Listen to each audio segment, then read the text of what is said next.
Well, do you ever wish you could get away, get tired of being at home, get tired of Indianapolis all the time and cloudy and, you want some summer like, are you ready to get away? You ready? Well, let me tell you what, you're a winner today. You've won a prize. We're going to get away. And you remember that old game show, Don Pardo? He was like the voice. You never saw Don Pardo. He was always the voice, and the game show host would say, Don, tell them what they won. You remember that? What was that, Price is Right?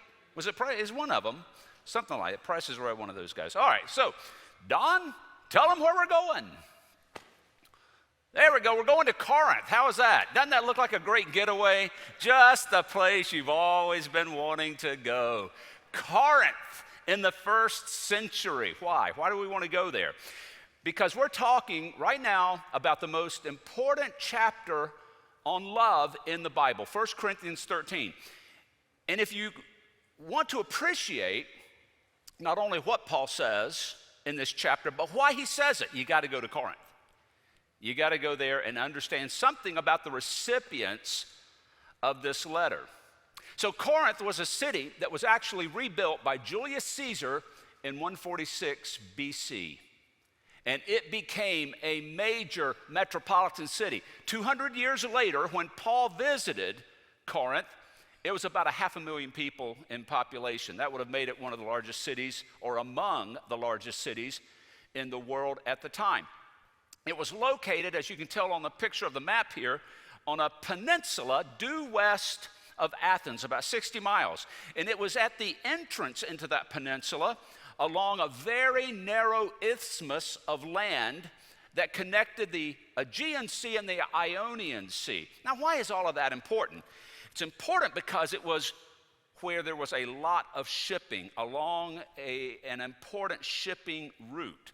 You see, to keep ships from having to go all the way around that peninsula, which could be quite dangerous, they built a track with rollers where they could literally roll the ships out of the water from one sea across this track, 3.5 miles, to the other one. So if you lived in Corinth in the first century, every day you'd see ships just rolling by you, going from one sea to the next. So it was an important shipping center.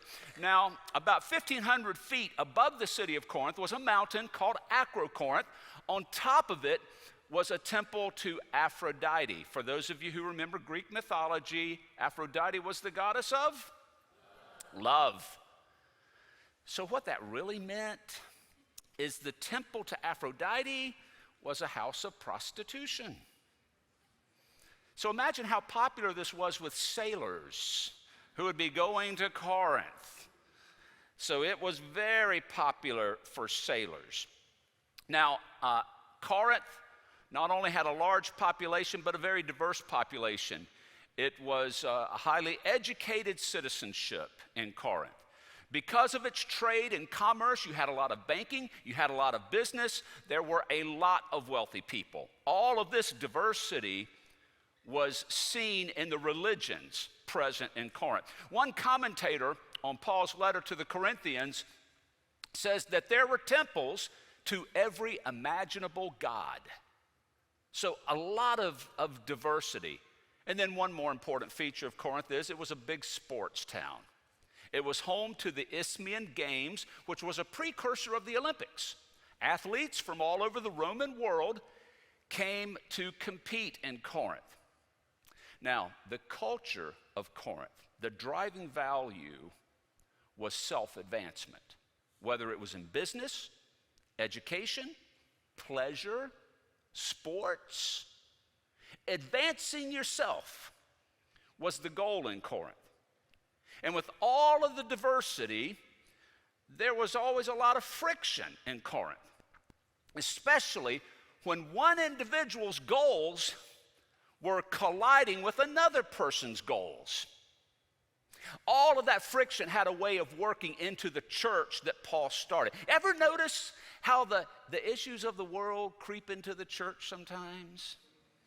All the tension and the stuff people are fighting about out there. You come into the church and you think, oh, I'm going to get away from that stuff. Church, they don't argue about anything in church. Everybody just gets along all the time. And it's so easy. I want church because I want easy life with no friction and no conflict. And it wasn't like that. And so the Corinthians wrote a letter to Paul and said, dude, you got to help us. We're fighting about everything. And they named their problems one after another after another. Paul writes Corinthians, and he's ticking off the questions. He's going, I understand you've got a problem with this, and you need to do this. And now I want to move on to this topic, one after another. And it's as if he gets to chapter 13 and takes a pause and says, wait a minute. I want to talk about something that if this is missing, it doesn't matter how many answers I give you. It's not going to solve your problems. If this is missing, you're going to always struggle to get along and have genuine community. This is love. Love. So last week, Pastor Javon kicked us off looking at the first 3 verses of chapter 13. We call those the preamble to the chapter on love. That sermon has become known in St. Luke's now as the purse sermon, if you were here last week. I understand that we have had an enormous number of hits of people listening to that sermon to see, did Javon really talk about how many purses his wife has? Really, did he really do that? Now, I got to admit, I listened to that sermon last Sunday, and I was just thinking, wow, because I happen to know Javon carries a man purse. A man bag. Little qualification there, a man bag. So I was like, wow, he's talking about his wife's purses. But we move on today, and we look at the practical dimensions of love, because that's what Paul jumps into very quickly. What are the practical dimensions of love? Now, before we do that, I want to think about our own world today and ask the question, is Paul's advice that love can solve our problems applicable for our world? Is that just too simplistic? I mean, let's compare Corinth to Indianapolis for a moment. We're a big sports town, aren't we? We've got professional teams. We're the home to the NCAA. We're big on education in Indianapolis. Did you know we have over 40 institutions of higher learning in Indianapolis alone? We are a big business and commerce center in Indianapolis. Now, we don't have a temple to Aphrodite, but sex and sexuality and sexual identity are big, important topics today.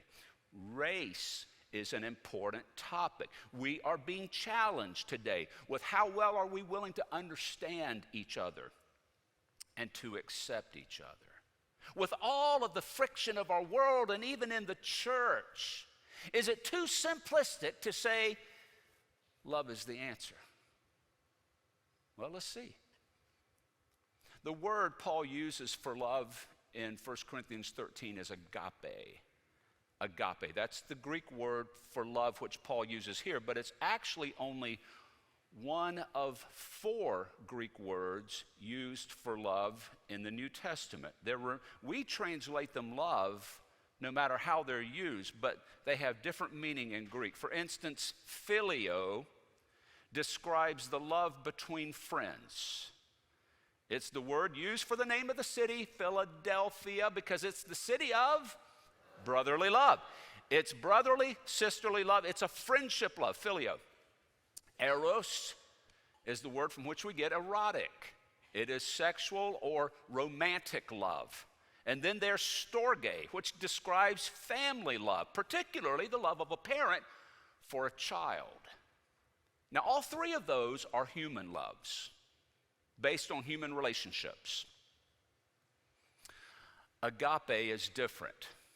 It's viewed as the highest form of love. And it is the word Paul uses to describe God's love. It implies a self-giving, sacrificial nature of love that's not based on relationship. It's based on the need of others, any others. It describes how God loves us. So in 1 Corinthians 13, Paul writes to describe agape love. And in verses 4 through 6, which we just heard, Paul gets very specific to say, this is what agape love looks like in everyday behavior. And he describes agape love in both positive and negative ways. Listen again to just some of the things Paul says. Love is patient and kind, but also points out that love does not envy, boast, or dishonor others. Love isn't proud, self-seeking, or easily angered. Now, we could spend weeks just talking about these examples of love. We don't even have time this morning to adequately touch on these, but there is one thing I want to offer to you. About 100 and some years ago, the late 1880s, a Scottish evangelist named Henry Drummond wrote a little book called The Greatest Thing in the World, and it's based on 1 Corinthians 13.